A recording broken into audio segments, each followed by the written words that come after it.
Bonsoir, il est 7 heures, nous allons commencer. Bienvenue à chacun et chacune d'entre vous. On va commencer d'abord par quelques temps de réflexion. Pardon.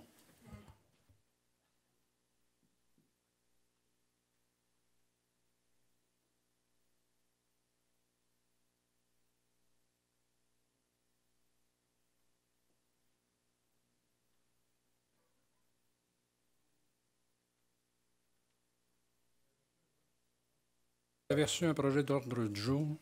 S'il vous convient, est-ce que quelqu'un veut en faire la proposition? Monsieur Boucher, appuyé par Mme Mudon. Est-ce que l'ordre du jour est adopté? Adopté. Résolution et règlement non approuvés par le maire à la suite de la précédente séance? Il n'y en a pas. Approbation du procès-verbal de la séance ordinaire du 18 février 2013. Vous avez reçu copie, vous en avez pris connaissance. Est-ce que quelqu'un veut proposer son adoption? Madame Josse, appuyé par M. Lamarre. Est-ce que c'est adopté? Adopté. Merci. Nous sommes maintenant à la période de questions. Je voudrais inviter M. Robert Mercier.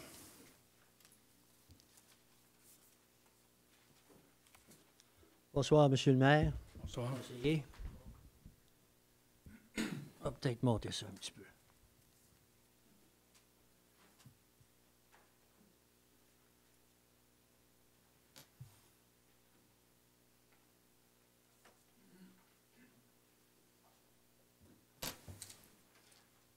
Monsieur le maire, j'ai quelques feuilles de papier devant moi. Ça concerne le dossier de votre message du maire concernant le projet Jean Coutu dans le parc industriel. Je vois que cette situation-là prend l'administration de la ville de Saint-Bruno à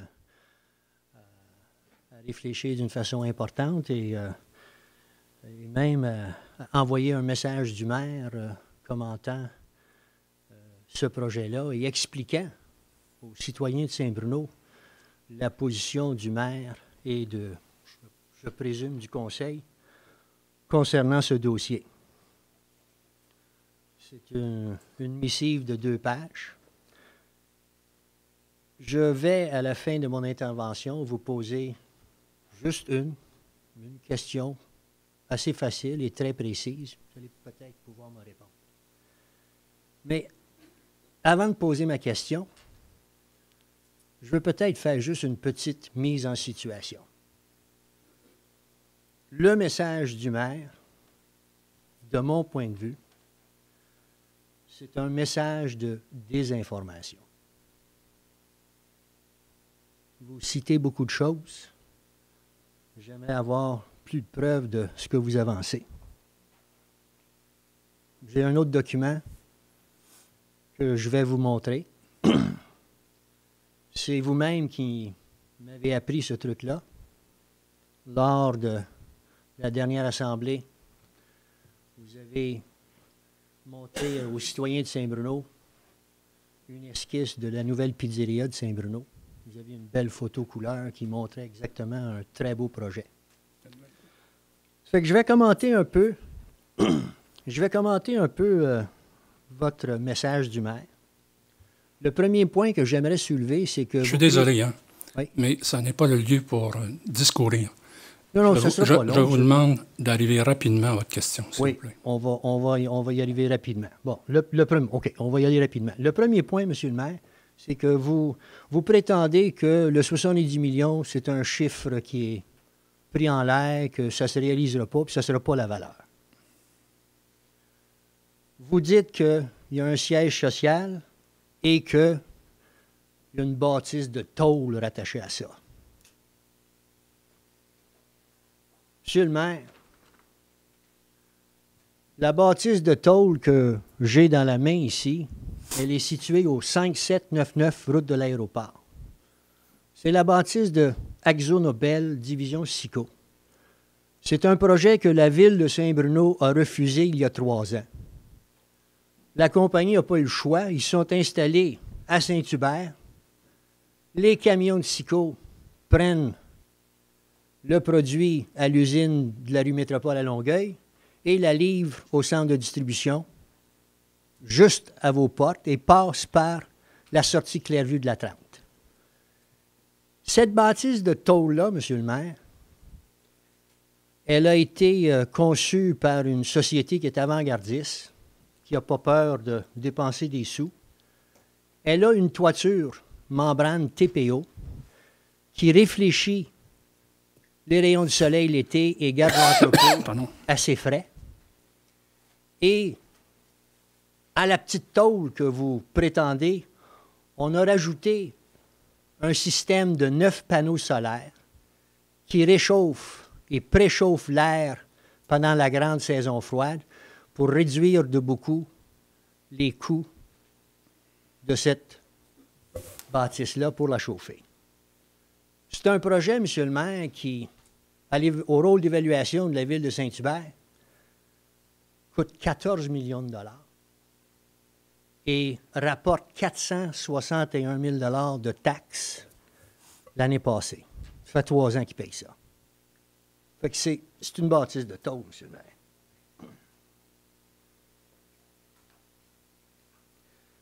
Ce qui nous amène dans le deuxième point de votre lettre à dire et à vanter le développement de votre technoparc qui est soudainement devenu un écoparc. Et ce développement-là a attiré des compagnies comme Bombardier, comme Boiron, qui est, je pense, une société française, et la compagnie CCL, une grosse compagnie mondiale qui, je pense, je ne sais pas de quelle façon on peut dire qu'elle est éco et elle est dans un parc éco. C'est ni plus ni moins une compagnie qui fait de l'imprimerie. La division de Saint-Bruno, je vous l'accorde, elle fait de l'imprimerie pour l'industrie de la santé. Fait que c'est peut-être les étiquettes là, qui vont sur les boîtes de pilules et ces choses-là qui fait que c'est plus éco que d'autres. Mais c'est strictement une imprimerie.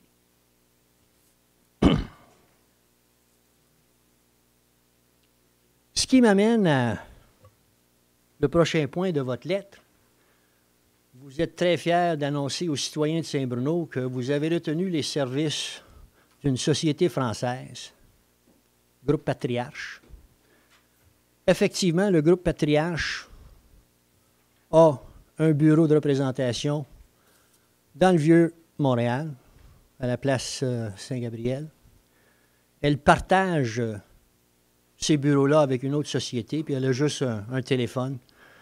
Et la représentante, Annie Laperto, sillonne le Québec. Elle est présentement en poste à Québec pour un gros projet. Mais sans doute, vous savez, et puis vous êtes heureux de dire à la population de Saint-Bruno que c'est le développement économique de Longueuil, d'elle, qui a payé l'expertise de la compagnie Patriarche pour changer un technoparc dans un écoparc. Définitivement, Patriarche a de l'expertise. Ils sont peut-être venus au Québec, par contre, suite à un intéressement du maire de Victoriaville. Ce maire-là a un projet de parc industriel qui date probablement de l'autre administration ou de 2 autres administrations. Puis, voulant partir ce parc-là, il a commencé à faire des démarches, puis le ministère de l'Environnement est débarqué chez eux, puis il a averti qu'il y avait 1 million de pieds carrés en zone humide dans son parc, puis il fallait qu'il fasse quelque chose. Fait que là, il a décidé au grand mot, les grands moyens. Il est parti en France regarder le projet de Patriarche. C'est un projet à Aix-les-Bains, en Haute-Savoie, tout près du Mont-Blanc. Donc, c'est dans une région tout près des Alpes. Et effectivement, il y avait peut-être besoin de développement éco. Je considère que le parc de Saint-Bruno, éco, du côté de la Tente qu'on parle, c'est un parc où tous les terres sont en culture depuis des décennies. Il n'y a réellement pas de zone humide là. Mais dans votre lettre, vous avez clairement indiqué qu'il fallait protéger le ruisseau Massé. Et je suis tout à fait d'accord avec vous. Le ruisseau Massé, c'est un drainage naturel qui finit par se déverser même dans le bassin de Chambly si vous le suivez jusqu'au bout. Fait que de ce point de vue-là, la ville qui veut installer une zone tampon, je pense une dizaine ou une quinzaine de mètres de chaque côté, c'est réellement excellent. Puis c'est la barrière naturelle entre Saint-Hubert et Saint-Bruno. Fait que vous vouliez protéger, que vous utilisiez les services du groupe Patriarche pour vous dire que le ruisseau Massé, c'est bien. Je suis d'accord avec vous, c'était probablement une bonne idée, mais je pense que vouloir comparer le Mont-Blanc au Mont-Bruno, c'est peut-être autre chose. Assez dit pour le groupe Patriarche.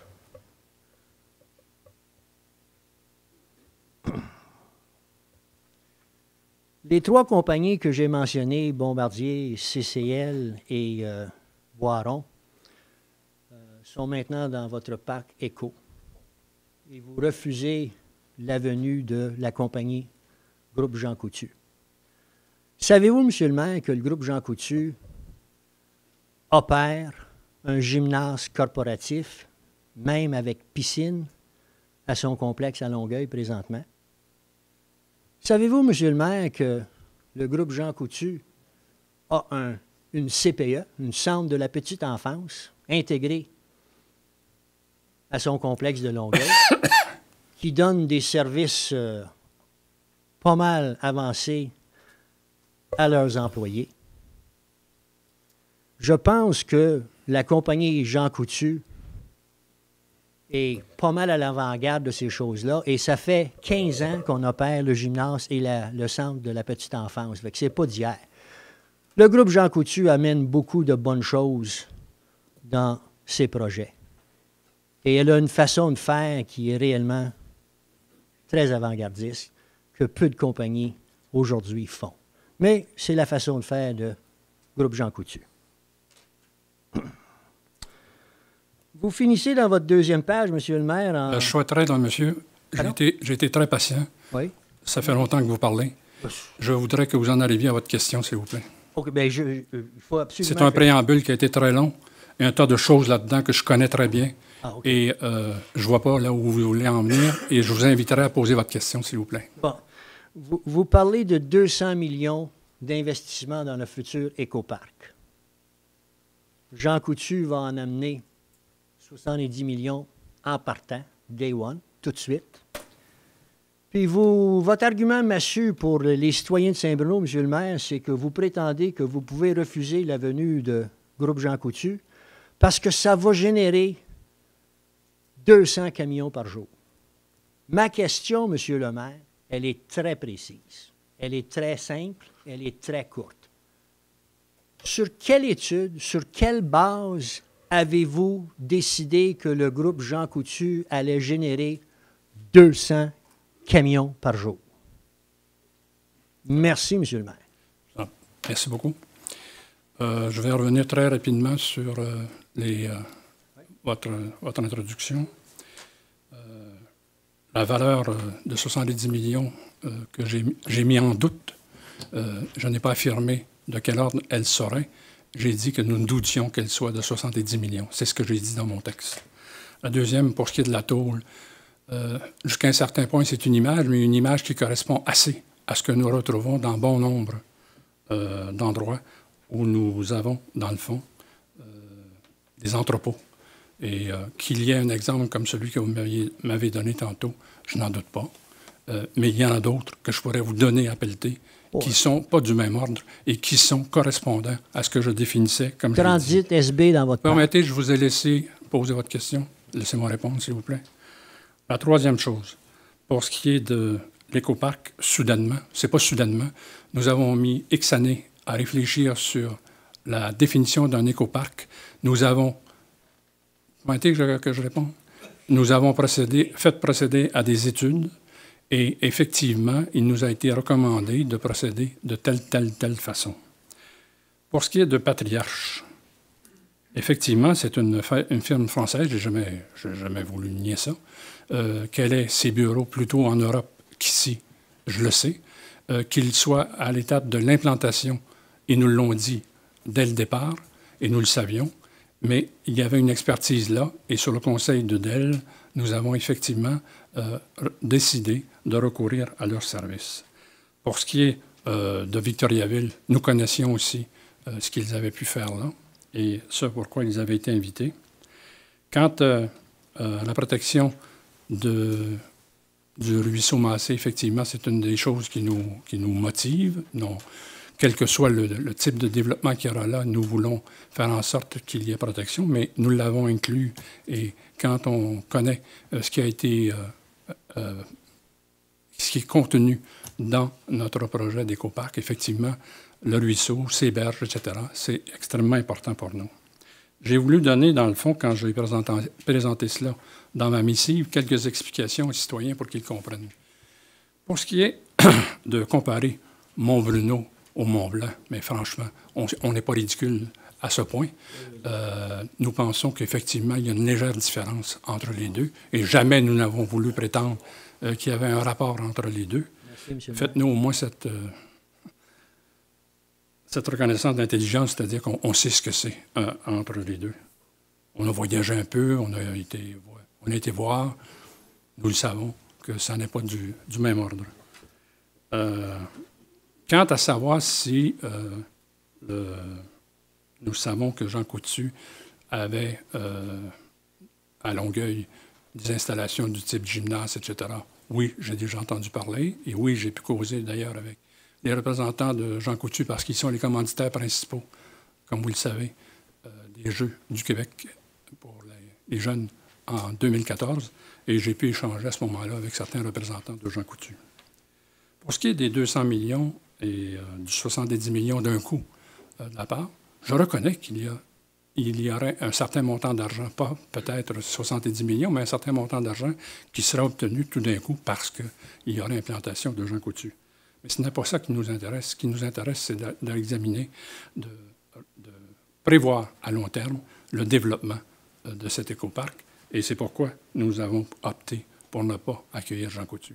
Quant aux 200 camions par jour, nous n'avons pas fait d'études. C'est Jean Coutu lui-même qui nous a informés, c'est-à-dire eux-mêmes qui nous ont informés. Non, dites-moi pas non, qui nous ont informés que ça générerait environ 200 camions par jour. Alors, nous n'avons pas inventé quoi que ce soit et nous n'avons pas eu besoin de faire d'études. Nous avons pris la parole de Jean Coutu. Voilà la réponse que je voulais vous apporter. Je vous remercie. Monsieur Jean-Claude Bergeron.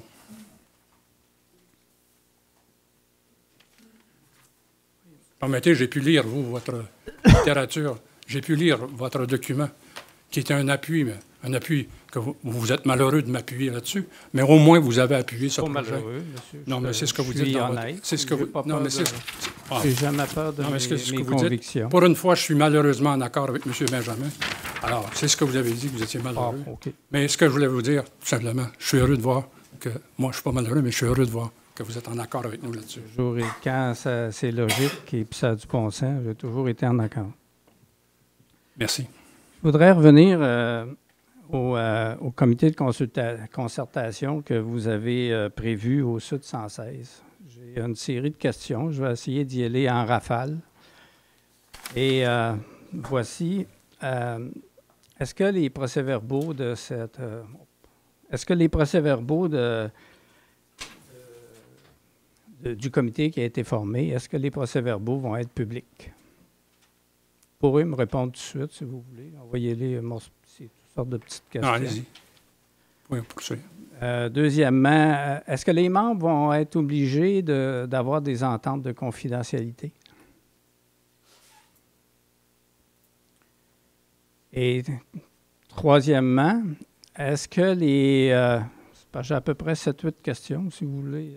En tout cas. Est-ce que le comité va consulter les citoyens à quelque part dans le processus? Parce que là, vous voulez avoir une concertation, mais une concertation d'un comité qui, en tout cas, je me pose des questions au niveau de la composition. Je vais y revenir tout à l'heure.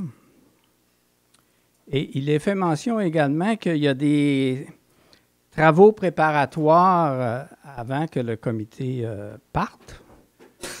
J'aimerais savoir, est-ce qu'il y a une firme qui est engagée? Est-ce que ces travaux-là ou ces études-là vont être rendus publics à mesure que ça va sortir, finalement? C'est ça. Donc, je voudrais arrêter là. Je voudrais avoir vos réponses et j'ai d'autres questions après, mais je ne veux pas me perdre. D'accord, merci. Madame?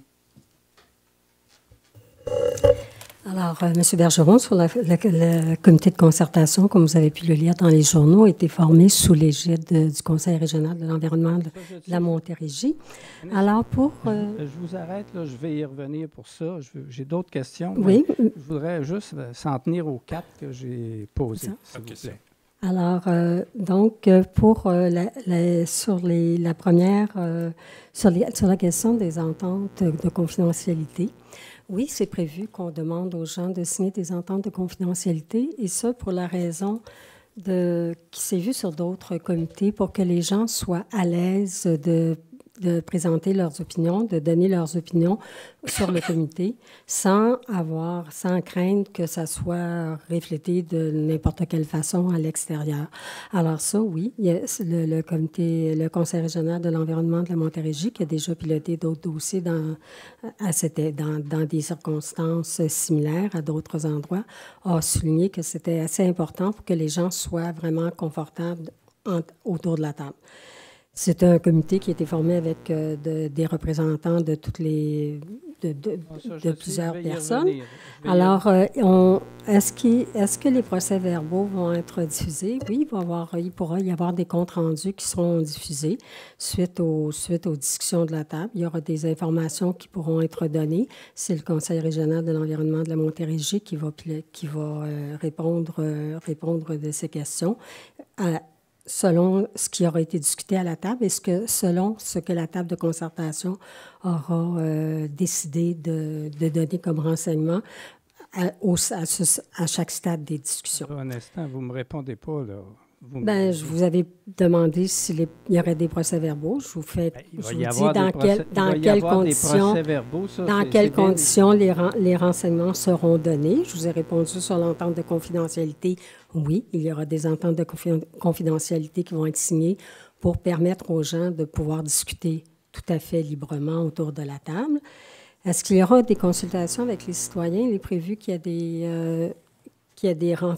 à un moment donné, peut-être des informations données aux citoyens. Je vous rappelle que ce n'est pas un comité de consultation, c'est une table de concertation qui est là pour définir, essayer de trouver avec les acteurs autour de la table des solutions satisfaisantes pour l'ensemble des gens autour de la table, oui, et qui auront, à ce moment-là, ce sera la table de concertation va faire rapport au Conseil, va donner des pistes de solutions au Conseil. Ce n'est pas une table décisionnelle, c'est une table qui cherche des solutions pour que l'ensemble des personnes autour de la table soient satisfaites de l'évolution, de la résolution des questions qui seront posées autour de la table. Vous avez demandé quels étaient les travaux préparatoires. Présentement, on a diffusé dans les journaux la composition du comité. Vous avez pu remarquer qu'il y avait 2 biologistes qui étaient sur ce comité-là. Vous ne répondez pas à ma question. Perdons-nous pas. Je ne sais pas à quoi je ne réponds pas, M. Bergeron. Si vous me laissez terminer sur les travaux préparatoires, je vais finir cette question-là. Vous m'avez posé cette question-là. Je vais vous donner une réponse. Okay. Alors, je vous dis donc qu'il y a 2 biologistes qui sont sur le comité de concertation et que là, présentement, vous avez pu le lire aussi dans l'article dans le journal, où le Conseil régional de l'environnement de la Montérégie invitait tous ceux qui avaient des études ou des connaissances particulières sur le territoire qui faisait l'objet de la concertation, de déposer les études qu'ils avaient en leur possession. Les biologistes sont en train de faire un survol des études, de regarder ce qu'ils ont entre les mains pour être être capable de dire au comité de concertation, faire un rapport au comité de concertation. Alors, voilà où nous en sommes dans les travaux préparatoires. C'est en cours. Il n'y a pas eu encore, la première réunion n'a pas encore été convoquée. On attend les résultats de ces travaux-là. Est-ce que ces biologistes-là sont rémunérés? Pardon? Les biologistes, Ça sera présenté à la table de concertation. Ils sont rémunérés? Non. Ils siègent à titre gracieux. Je voudrais revenir sur donc, pour la consultation avec les citoyens, vous ne savez pas trop. Vous pensez que ça va... Il y a eu une première... Là, présentement, il y a des représentants des citoyens autour de la table. Oui, on en qui ont reparlera, été... là, de ça. Oui, il y a des représentants des citoyens. On les a invités à être en contact, à recevoir et à refléter les opinions des citoyens. Alors, il n'y a pas une consultation comme telle des citoyens qui est prévue à ce stade-ci. On en est à une table de concertation qui va déblayer le dossier. Quel est le rôle précis du CREM dans ça? Est-ce qu'il est rémunéré, premièrement? Le Conseil régional de l'environnement de la Montérégie nous a fait une offre de service. Et nous les rémunérons effectivement pour prendre la charge de la table, prendre la gestion de la table. Pourquoi à ce moment-là, vu que le CREM est rémunéré, puis vu que c'est lui finalement une espèce de coordonnateur du comité, pourquoi le CREM fait partie comme tel du comité? Je ne dis pas qu'il ne doit pas être une ressource pour le comité, c'est une chose, mais selon mon avis, le CREM, il devrait être carrément en dehors du processus du comité. Bien, je vous dirais, M. Bergeron, que sur nombre de comités de concertation, les organismes qui ont été invités à piloter les dossiers étaient sur les tables, puis je pense pas, on n'a jamais remis en doute la participation de Nature Action Québec, du Conseil régional de l'environnement de Montérégie ou d'autres organismes de ce type. Sur la question salariale, il faudrait quand même s'entendre. C'est une rémunération qui est fixée au contrat et qui est de l'ordre de 8 900 $ pour 3 personnes qui y siègent. Ce n'est pas pour le salaire de ces gens-là, mais c'est pour les travaux qu'ils ont à faire et les dépenses que cela entraîne pour le CREM. La rémunération, entre vous et moi, là, de 8 900 $ pour 3 personnes pour cette durée-là, c'est dérisoire. C'est pas juste... Alors, c'est pas ça le point. Le point, c'est qu'ils ne sont pas rémunérés personnellement. C'est l'organisme qui est rémunéré et ils ont le même statut que les autres membres. Okay. Comment ont été nommés maintenant les 2 représentants des citoyens? Les 2 représentants des citoyens ont été nommés suite à une invitation qui a été faite à tous les propriétaires de terrains limitrophes au terrain visé par la concertation. Ils ont été invités à faire connaître leur intérêt à siéger à la table de concertation. Il y a eu une rencontre qui a été organisée par le CREM pour expliquer quel allait être le rôle de la table. Quelles étaient les responsabilités ou les devoirs des gens qui allaient être autour de la table. Et ce sont les représentants, ce sont ces citoyens-là qui ont élu leurs représentants. Est-ce que c'est vrai fait d'une façon tout à fait démocratique. Est-ce que c'est vrai que cette réunion-là a eu lieu le jour? Je ne me souviens pas exactement à quel moment elle a eu lieu, mais elle a eu lieu... répondre par écrit? Bon, je vérifierai à quelle heure elle s'est tenue. Ce n'est pas l'heure précise, mais est-ce qu'elle s'est tenue un jour de semaine? Non, il me semble plutôt qu'elle s'est tenue plutôt en fin de journée. Mais les réunions du comité de concertation, par exemple, vont se tenir le jour. J'apprécierais recevoir l'information. Vous parlez de M.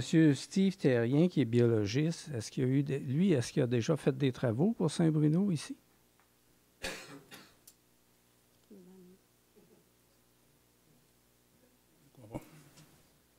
On va vérifier. Moi, j'ai vérifié. Et puis, c'est lui qui était responsable du ruisseau dans le parc industriel. J'oublie son nom. Responsable du ruisseau. Ruisseau des Pères, attendez. Les Frères. En tout cas, il y a eu dernièrement un contrat pour on vous donne justement.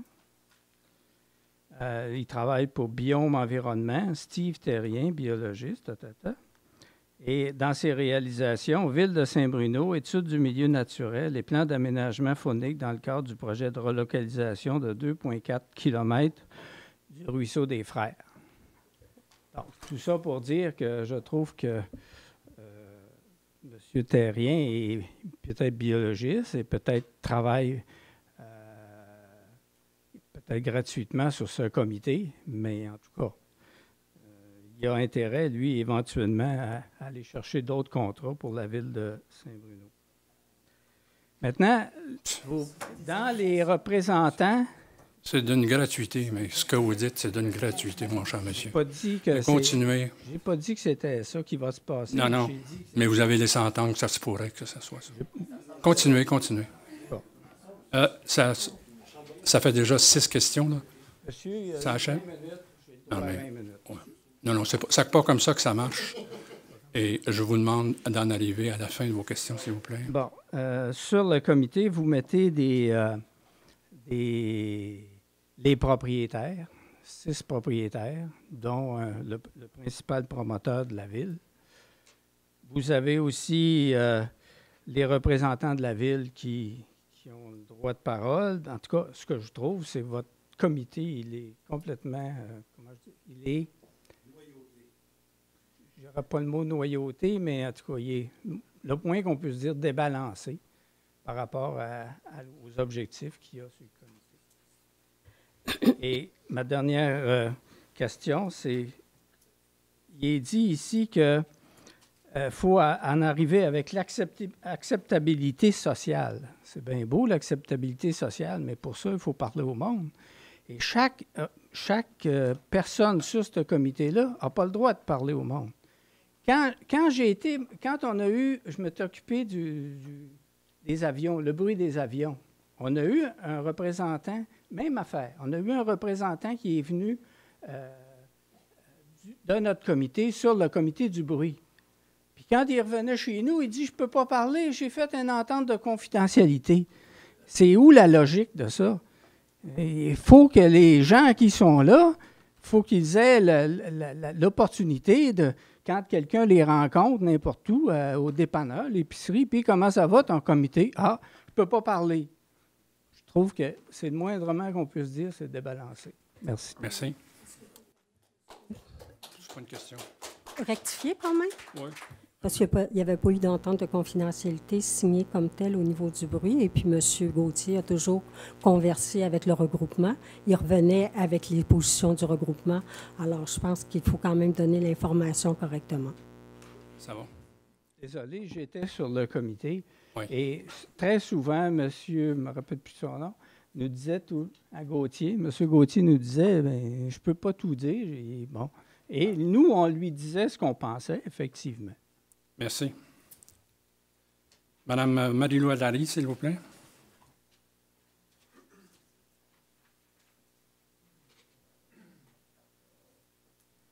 Bonsoir. Je voudrais revenir justement sur ce comité de concertation qui a été annoncé là, à travers votre communiqué du 21 février dernier. Donc, j'imagine que les 18 membres là, qui composent ce comité-là, vous êtes tous à l'aise avec ces gens-là, des biologistes compris? Tout à fait. Le Dr Philippe Blais est d'ailleurs sur ce comité-là. Oui, c'est ça. Alors justement, j'ai remarqué la présence du docteur Philippe Blais et j'en suis très heureuse. En fait, vous vous souvenez que le docteur Blais était notre témoin expert lors de notre requête en injonction pour la forêt des Hirondelles. Et c'est lui qui est venu justement contredire les études de dimension environnement. Les arguments ont été retenus par la juge et le ministère de l'Environnement a aussi contredit les études. Maintenant, ma question, pourquoi sur le site de la ville, le site web de la ville de Saint-Bruno, on peut encore lire aujourd'hui, et je cite, «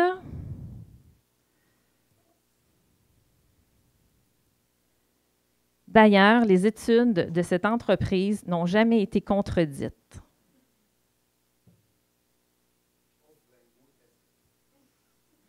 Pourquoi? Parce que ça y est, tout simplement, et on a fait en sorte que, comme vous le savez, de reconnaître, et je l'ai reconnu ici en pleine séance, que ces études n'étaient pas complètes et ils étaient des études préliminaires.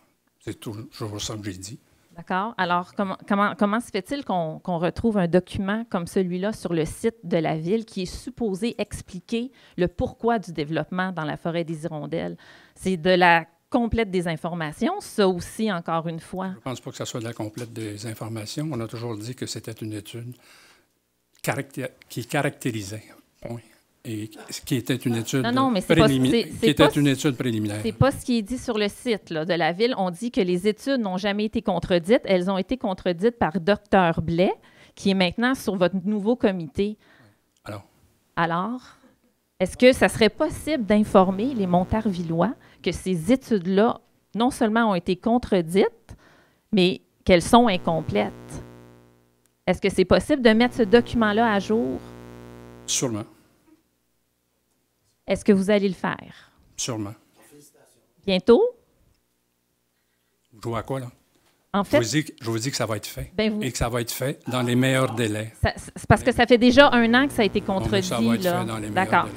Alors, dans le même document, en fait, là, quand on continue, vous dites que les opposants au développement dans la forêt des Hirondelles, ces gens-là souffrent du syndrome pas dans ma cour. De quoi vous parlez, là? De votre document qui est sur le site Web. Oui. Okay. C'est un document que j'ai déjà, oui. Oui, il est toujours là. Oui. C'est toujours là. Oui. Ça suit la déclaration que les études n'ont jamais été contredites. Alors, suite à ça, vous dites aussi que les gens qui s'opposent au développement de la forêt des Hirondelles, ce sont des gens qui souffrent du syndrome pas dans ma cour. Vous étiez comme moi à l'Agora métropolitain il y a quelques semaines et il y a les ministres Lisée et Gaudreault qui étaient également présents. Et ainsi que le maire de Montréal, qui est aussi le président de la communauté métropolitaine de Montréal, dont Saint-Bruno fait partie. Alors, tous ces gens ont fait d'ailleurs l'annonce d'un investissement de 150 millions pour la réalisation de 5 projets prioritaires pour la mise en œuvre de la trame verte et bleue de la communauté métropolitaine de Montréal. Alors, on a annoncé un investissement de 150 millions qui sera réparti en 5 projets. Un de ces 5 projets-là, et là, c'est important pour nous, les Montarvillois, parce que ça va se passer ici. Donc, un de ces 5 projets-là, donc on peut peut-être déduire que ça sera 30 millions, eh bien, ce sera pour la préservation de la biodiversité du corridor forestier du Mont-Saint-Bruno. Alors, essentiellement, cet argent-là est prévu pour contrer la perte et la fragmentation des secteurs boisés du corridor forestier. Alors, ce ne sont plus seulement les citoyens de Saint-Bruno qui, selon vous, souffrent du syndrome pas dans ma cour, qui souhaitent préserver les milieux boisés du Mont-Saint-Bruno, mais aussi maintenant toute la communauté métropolitaine de Montréal. Alors, j'aimerais savoir si vous, Monsieur le maire, et les conseillers municipaux, je sais que Mme Archambault, elle le réalise, mais les autres, est-ce que vous réalisez que la forêt des Hirondelles et la forêt des Sacré-Cœur, d'ailleurs, que vous avez dézonée en 2009, est-ce que vous réalisez que ces milieux naturels boisés sont en plein cœur du corridor forestier que la CMM souhaite maintenant protéger? Alors, j'aimerais savoir, quand vous allez modifier votre plan d'urbanisme et votre plan de conservation des milieux naturels pour respecter le plan métropolitain d'aménagement et de développement et surtout pour respecter... Qu'est-ce qu'il y a? Ben, Madame Juste trouve ça drôle, je ne sais pas. OK. Ça va? OK. Alors, pour respecter... Donc, je vais reprendre ma question. Alors, quand allez-vous modifier votre plan d'urbanisme et par le fait même votre plan de conservation des milieux naturels pour respecter le PMAD et sa volonté de contrer la fragmentation du corridor forestier du Mont-Saint-Bruno? Je pense qu'on a jusqu'à 2014.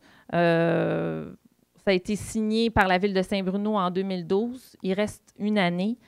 Et maintenant, ce n'est plus une question de faire partie des 31 boisés d'intérêt. On le sait, C'est clair. Le corridor forestier du Mont-Saint-Bruno est une priorité de la CMM. Ils ont prévu des investissements. Alors, moi, ce qu'on me dit, ce que j'ai entendu à l'Agora, c'est que tout ce qui manque, c'est la volonté politique de la ville de Saint-Bruno.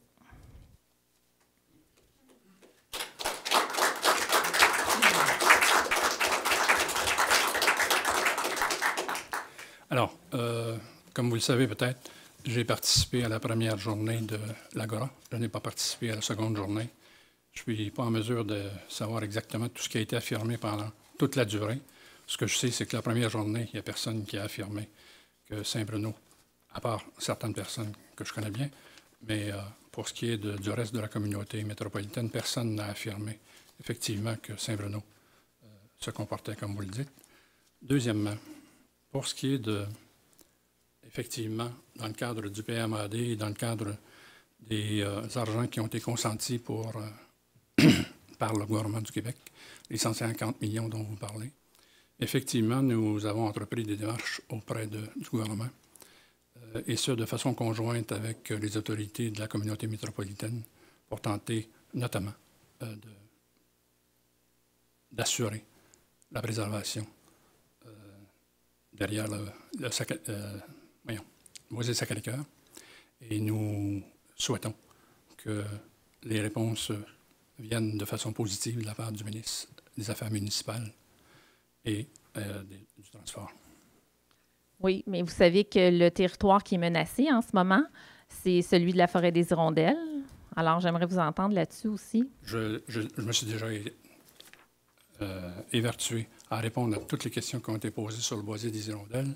Nous continuons dans le cadre que nous avons défini.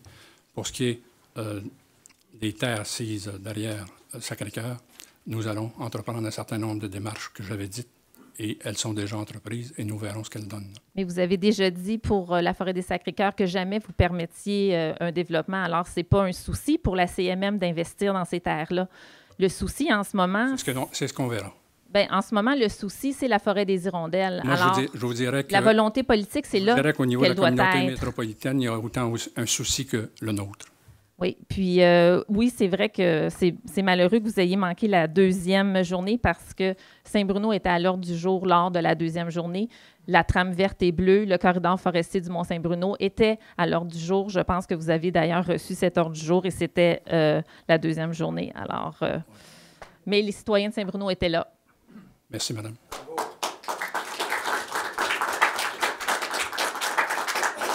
Monsieur Antoine Van der Zoom.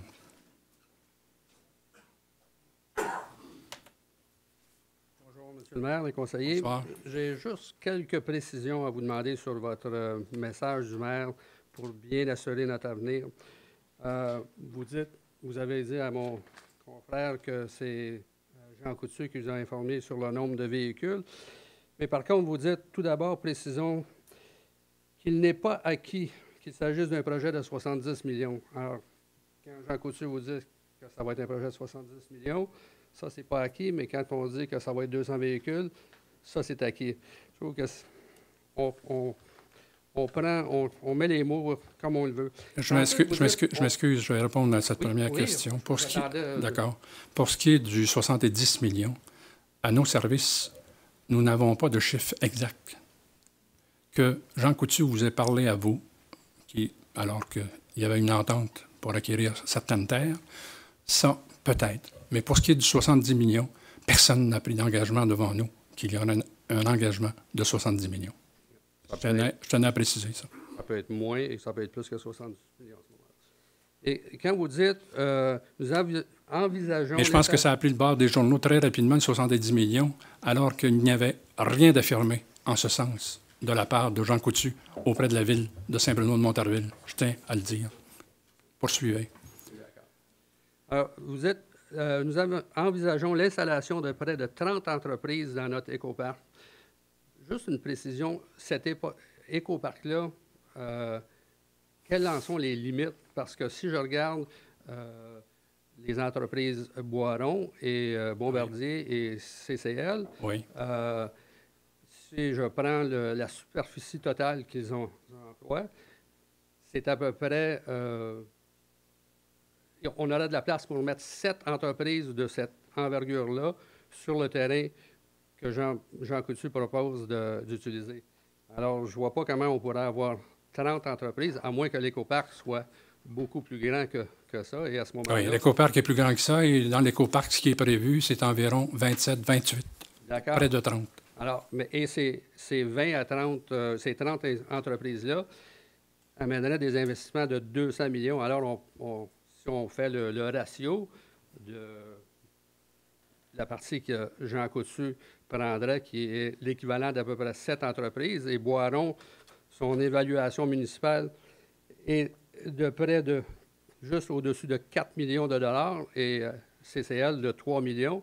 Alors, il faudrait avoir... Et vous avez vu celle de Bombardier? Non, parce qu'elle n'est pas disponible encore. Alors, ça sera une question que vous pourriez me répondre. Alors, c'est environ 9. 9, OK. Alors, si on prend le terrain qui est pris par, mettons, Bombardier et les deux autres, il pourrait avoir de la place pour 4 autres entreprises de dimensions similaires. Mais non. Il y a de la place pour des entreprises de dimensions similaires à celle qu'il y a là, entre 27 et 30. Oui, ça, je suis d'accord avec vous dans tout l'écoparc, Oui. mais pas dans la partie que mais moi, je parlais de l'écoparc. Bon, et Jean Coutu, eux autres, prendraient... Ils seraient dans... Si c'était établi, ils auraient été dans le cadre de l'écoparc. Et l'écoparc, je ne sais pas... Plus précisément sur vos terres. Oui. Est-ce que savez-vous combien de pieds carrés est l'ensemble de l'écoparc? Je ne l'ai pas ici ce soir, mais je pourrais vous fournir ça. Non, c'est simplement parce que la partie que Jean Coutu prévoit utiliser, c'est à peu près 2 millions de pieds carrés. 2 200 000. À peu près 2 millions de pieds carrés. Et si on regarde tous les chiffres, moi, je veux juste faire des ratios qui sont justes. Je ne cherche pas à... D'accord. Mais vous voyez, je vous réponds très directement ce qu'il en est. C'est ça. C'est juste que si je peux savoir la dimension de l'écoparc... Demain matin, si vous voulez, on communiquera avec vos bureaux et on vous fournira ce chiffre. D'accord. C'est tout. Merci beaucoup. Monsieur Martin Maury.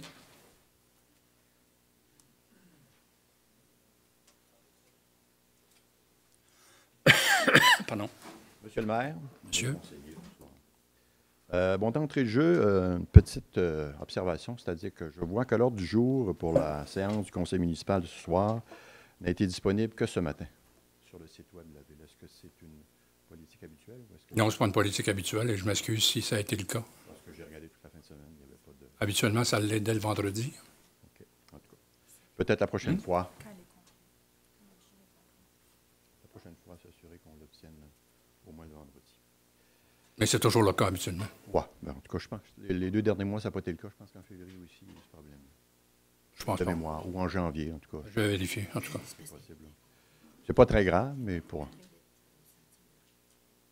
Qu'est-ce qui était incomplet? Il était complet vendredi. Ah, l'autre jour était incomplet, me dit-on. Excusez. OK. Là, je reviens. Bon, dossier, évidemment, du Sud 116. C'est un dossier actuellement qui est dans l'actualité. Pour moi, c'est de savoir qui a pris la décision de la composition du comité. C'est-à-dire, ce comité-là, il existe de cette façon-là, c'est-à-dire on voit 18 membres, mais qui a pris la décision de la composition du comité? Qui est-ce que, d'après ce que je sais, ni le comité de l'urbanisme, ni le comité sur l'environnement n'a été mis dans le coup. Qui a pris cette décision? Ultimement, le maire a pris cette décision. Sur la base de quels critères? Sur la base d'échanges qu'il a eus avec notamment la conseillère, par exemple, à l'environnement, avec les officiers de la maison, c'est-à-dire le directeur du service d'urbanisme et autres. Et pourquoi les comités en question n'ont pas été consultés, puisqu'ils sont consultatifs? Oui, mais on ne consulte pas sur tout. Quand il s'agit de créer une instance, on peut en créer une sans demander l'avis des autres comités. Mais dans ce cas précis, c'est une table de concertation qui vise à assurer l'acceptabilité sociale du projet que vous voulez mettre en branle. Et ce n'est pas parce que j'aurais consulté 2 comités consultatifs qu'il y aurait eu acceptation sociale plus grande. Abolissez-les carrément. Non, pas nécessaire. En temps opportun, ils sont consultés. En fait, on tourne en rond. C'est toujours la même chose, on tourne en rond. Ben, vous tournez en rond, mais moi, je ne tourne pas en rond. Pour moi, de toute façon, ce comité, là, tel qu'il est actuellement, comme le disait M. Bergeron tout à l'heure, il est vraiment asymétrique, c'est-à-dire que les citoyens n'y trouveront pas, évidemment, le bénéfice auquel ils pourraient s'attendre dans un contexte où on veut que le projet qui soit éventuellement, qui sorte de cette table de concertation-là et qui sera éventuellement avalisé par le conseil municipal, ait une acceptabilité sociale. Moi, j'ai rencontré une citoyenne la semaine passée qui habite effectivement sur le Grand Boulevard. Elle ne se souvenait pas d'avoir reçu une lettre l'invitant à participer à un comité. Est-ce qu'il y en a beaucoup dans ce cas-là? Est-ce que la dite lettre a été envoyée à une période où les gens n'étaient pas disponibles? Je ne le sais pas. Parce que ce qu'on constate, c'est qu'après coup, il y a 2 citoyens, la madame en question, d'ailleurs, j'ai des photos qu'elle a prises en 2011, elle est très intéressée par ce milieu-là, c'est dans sa cour, puis elle n'a jamais eu de contact de quelque façon que ce soit. Il me semble que l'effort de la Ville aurait dû être plus large que ce que vous avez fait, il me semble, pour s'assurer que tous les gens soient concernés et qu'on trouve le moyen qu'ils se réunissent à une période où le plus grand nombre d'entre eux soit disponible. Je ne le sais pas, là. Moi, je vous le dis, ce que j'ai constaté. Bon, je n'ai pas fait le tour des citoyens de Gardenville ni de Grand Boulevard, mais je constate que cette personne-là, qui est très au fait de tout ce qui se passe derrière chez elle, n'a pas été consultée d'une façon ou d'une autre. Tout ça pour vous dire que finalement, actuellement, puis je reviendrai aussi sur la question du choix du Conseil régional de l'environnement de la Montérégie. Je ne sais pas qui vous a suggéré le nom de cette entité-là, mais vous savez que de la part de ses pairs, vérifiez auprès du CREL de Laval, donc du Conseil régional de l'environnement de Laval, et celui de Montréal, vous allez voir que sa notoriété et sa crédibilité est sérieusement mise en doute. Fait que je vous laisse sur ce constat-là. C'est à vous de le prendre comme vous voudrez, mais pour moi, ce n'est pas une entité qui actuellement, puis même au niveau de la Rive-Sud, ce n'est surtout pas une entité qui fait consensus. Donc, le message que je vous lance ce soir, puis je vais m'arrêter là-dessus, c'est qu'il est évident que nous, si on était élus au mois de novembre 2013, ce dossier-là que vous êtes en train de mener, nous n'en tiendrons d'aucune façon compte et nous allons nous assurer que le ministère du Développement durable, on va envoyer une missive cette semaine, que le ministère du Développement durable sursoit à toute décision par rapport à ce dossier-là après les élections du 3 novembre 2013. C'est le message qu'on voulait vous lancer ce soir. Petit clin d'œil aussi en passant, il est évident que si nous sommes élus, non, peut-être me dire que je fais de la politique, effectivement j'en fais, parce qu'on est rendu à quelques mois des élections du 3 novembre 2013. Il est évident que si on est élu le 3 novembre 2013, messieurs les policiers, vous allez avoir congé. On vous le promet. Merci et vous allez pouvoir être utilisés à l'université.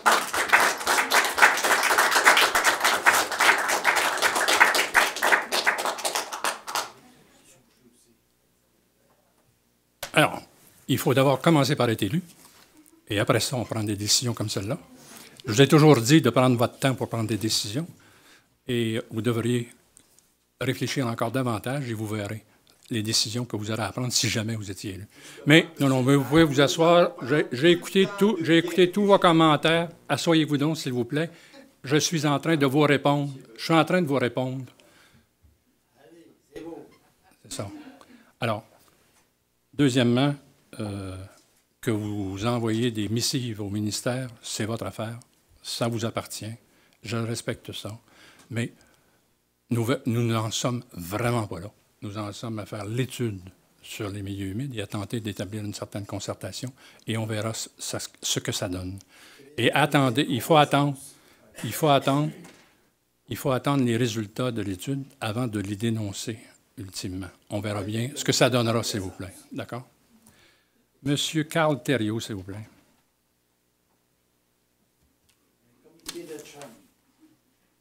Bonjour, Monsieur le maire. Bonsoir. Bonsoir, conseiller. Je suis ici ce soir pour vous faire part d'une problématique concernant les ouvertures de gymnase pour une plage basketball libre dans la ville de Saint-Bruno dans la période hivernale. Durant la période estivale et hivernale, le service des loisirs de la ville fournit des installations sportives gratuites ou à de très bas frais dans des sports tels le badminton, le hockey, le tennis, le bain libre, le patinage artistique, le patinage et la ringuette. Compte tenu du fait que les frais de location de gymnase s'élèvent à 46 de l'heure, ce qui est très coûteux pour de jeunes étudiants ou des enfants. Compte tenu du fait que l'Association de basketball de Saint-Bruno est une organisation à but non lucratif qui est tenue avec... je travaille là, je suis entraîneur de basketball, qui est tenu avec le travail de bénévoles qui travaillent très fort à structurer cette organisation. Compte tenu du fait que les activités sportives libres découragent grandement les jeunes à la toxicomanie et au vandalisme, un petit peu. Compte tenu aussi que plusieurs arrondissements municipaux du Québec ont déjà offert des plages de basketball libre partout au Québec. Et finalement, et certainement le plus important pour moi, compte tenu du fait que les gymnases de la polyvalente du Mont-Bruno et de l'école Rabastalière sont trop souvent libres et inutilisés, je vous pose la question de savoir pourquoi on n'a pas de plage de basketball libre à Saint-Bruno. Alors, nous avons eu des échanges avec l'association régulièrement pour tenter d'améliorer la situation de la pratique du basketball. Nous avons consenti un certain nombre de, pas d'avantages, mais de conditions. Pour ce qui est de l'exercice du basketball libre, je n'ai jamais pu discuter, pas parce qu'il y avait mauvaise volonté de leur part ou de la mienne, mais je n'ai jamais pu discuter de cela. Pour la première fois ce soir, vous l'apportez à ma connaissance. Je ne demande pas mieux que de demander aux responsables de s'asseoir avec les responsables de l'association et de voir comment on peut arriver à exaucer votre vœu, si c'est possible. C'est tout ce que je peux vous répondre ce soir. Bon, bien, tant mieux. Merci beaucoup. Merci. J'ai seulement une question pour vous, monsieur. Est-ce que vous avez déjà fait une demande via votre association ou c'est une demande directement au loisir personnellement?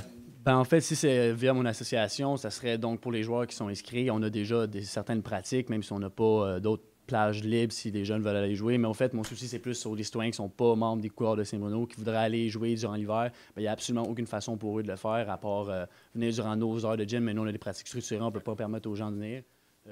Puis évidemment, même si on voudrait ouvrir des plages, par exemple, 3 heures, moi je proposerais, disons, 3 heures par semaine, ben on peut pas le faire, on peut pas les faire à nos frais parce que, comme je vous dis, c'est un organisme à but non lucratif et on a déjà beaucoup de bénévoles qui travaillent. Donc, je ne suis pas dans le comité. Je vais demander à M. Père Gillespie, je sais que vous connaissez. Moi, je ne suis pas au courant des chiffres de l'association, mais c'est certain qu'on je ne croirais pas qu'on aurait le budget pour ouvrir ça à tous les citoyens de la ville de Saint-Bruno. On va pouvoir examiner la question. Vous l'avez souligné vous-même, les coûts de location sont quand même élevés. Oui, je sais. Il va falloir qu'on regarde de près ce que ça peut vouloir dire en termes monétaires. Parfait. Ben, merci beaucoup. Merci. Nous en sommes à la fin de la période de questions et nous passons au dépôt de documents. Sont déposés la liste de mouvements de personnel pour la période se terminant le 18 mars 2013, le certificat de la greffière concernant la période d'enregistrement du règlement décrétant des travaux de reconstruction du boulevard Clairvue-Ouest entre les rues des Lières et Marie-Victorin et autorisant un emprunt pour en défrayer le coût. Et est-ce que c'est possible, s'il vous plaît, de... Merci. Et enfin, le certificat de la greffière concernant la période d'enregistrement du règlement 2013 décrétant le paiement des honoraires professionnels et expertise nécessaires à la réalisation de certains projets inscrits au programme triennal d'immobilisation. Nous en sommes au point 7.1 de l'ordre du jour. Excusez-moi. Aide financière à la Maison provinciale des Frères de Saint-Gabriel, si je ne me trompe. Et voilà. Il est proposé d'accorder une aide financière de 350 $ à la Maison provinciale des Frères de Saint-Gabriel pour la réalisation d'un album souvenir afin de souligner ses 125 ans de présence au pays, en y insérant une annonce format, une demi-page noir et blanc dans celui-ci. Qui propose? Mme Hudon, appuyé par M. Boucher. Est-ce que c'est adopté? Adopté. Aide financière au Club Richelieu de Saint-Bruno au profit de la prévention du suicide. Il est proposé d'accorder une aide financière de 1 500 $ au Club Richelieu de Saint-Bruno dans le cadre de sa campagne de financement 2013 au profit de la prévention du suicide chez les jeunes. Qui propose? M. Boucher, appuyé par Mme Josse. Est-ce que c'est adopté? Adopté. Permission de voirie, intervention d'urgence.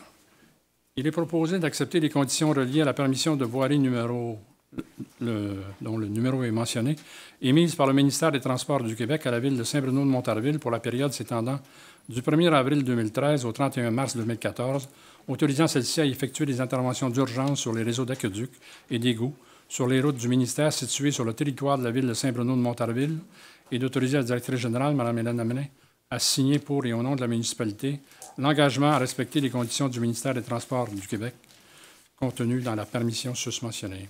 Qui propose? M. Audard, appuyé par Mme Hudon. Est-ce que c'est adopté? Adopté. Autorisation de la Ville de Saint-Bruno-de-Montarville aux fins de procéder à un appel d'offres pour services professionnels.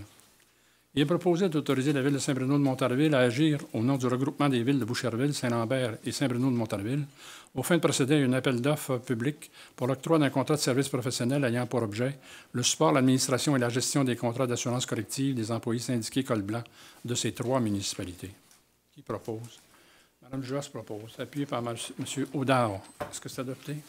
Adopté. Suspension sans solde d'un employé. Il est proposé d'imposer une suspension sans solde à l'employé portant le numéro matricule 42 pour une durée d'une journée ouvrable, laquelle période devra être administrée lorsque le directeur responsable du service en question en déterminera le moment. Qui propose? M. Audard, appuyé par Mme Josse. Adopté?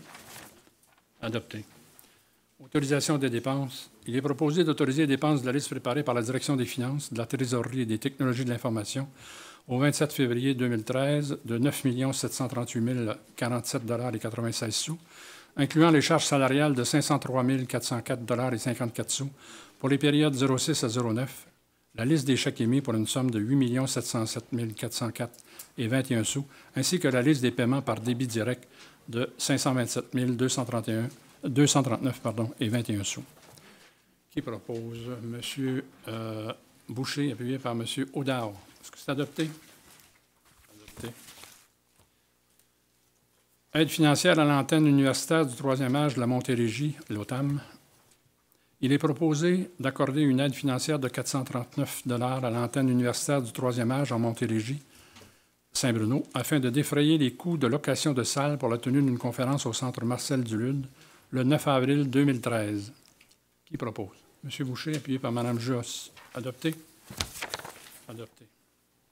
Aide financière au Théâtre Saint-Bruno Players pour ses productions théâtrales 2013.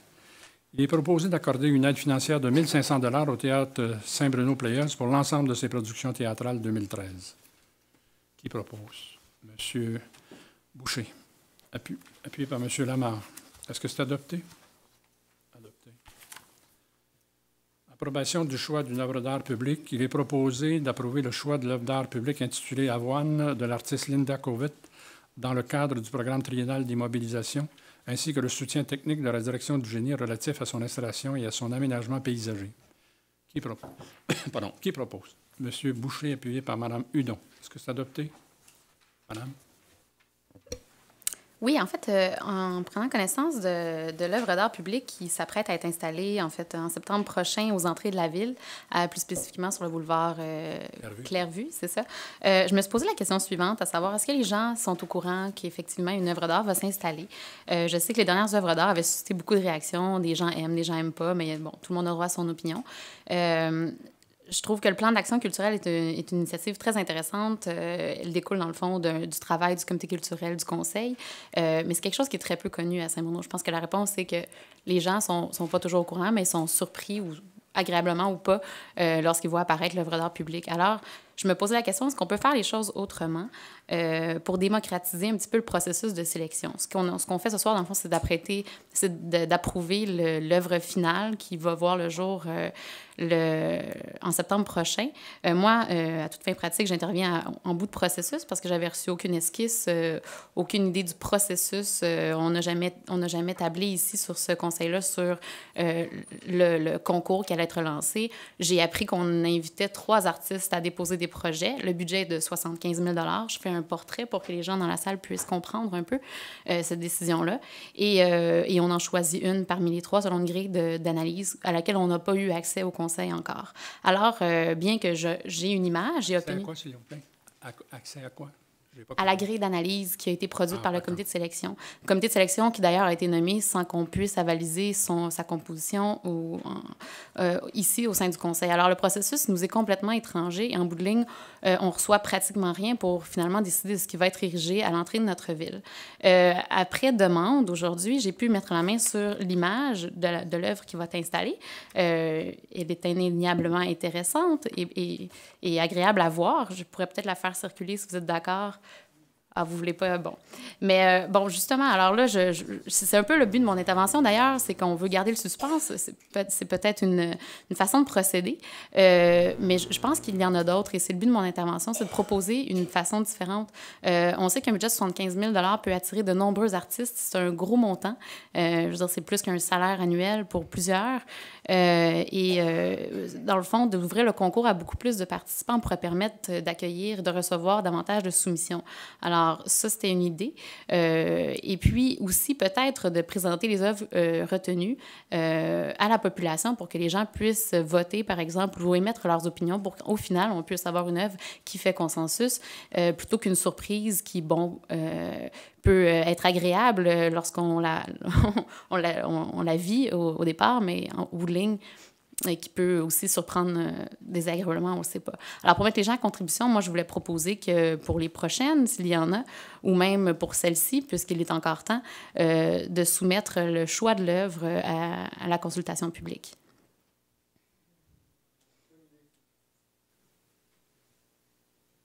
J'en fais la proposition. Est-ce que c'est appuyé? Ben non.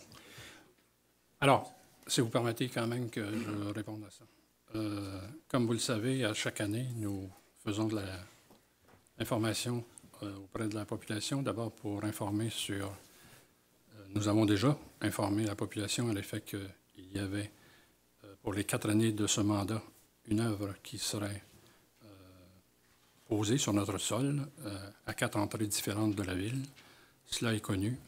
Il y en a déjà 3, comme vous le savez, qui sont installés. Que les gens soient peu informés, je pense qu'au moment du concours, ils ne sont en effet pas informés, à savoir qu'il y a une recherche auprès de 3 sculpteurs ou sculpteurs, mais ils viennent qu'à l'être informés. Je ne connais, madame, mais aucun lieu où on livre au vote le choix d'une œuvre à la population. Je ne connais pas ça. Et je souhaite que ça ne se fasse jamais. On n'en arrivera jamais à trouver une solution. Parce que, comme vous le savez, il en va des goûts des uns et des autres. Et ce qu'il faut essayer de rechercher, c'est à l'aide de consultants, à l'aide de gens qui s'y connaissent, de gens qui ont une certaine connaissance de ce secteur, et à l'analyse des propositions qui sont faites, parce qu'il y en a toujours eu au moins 3 qui ont été faites. Même une année, il y en a eu 4, je pense, si je ne m'abuse. Mais il y a au moins toujours 3 œuvres qui sont proposées.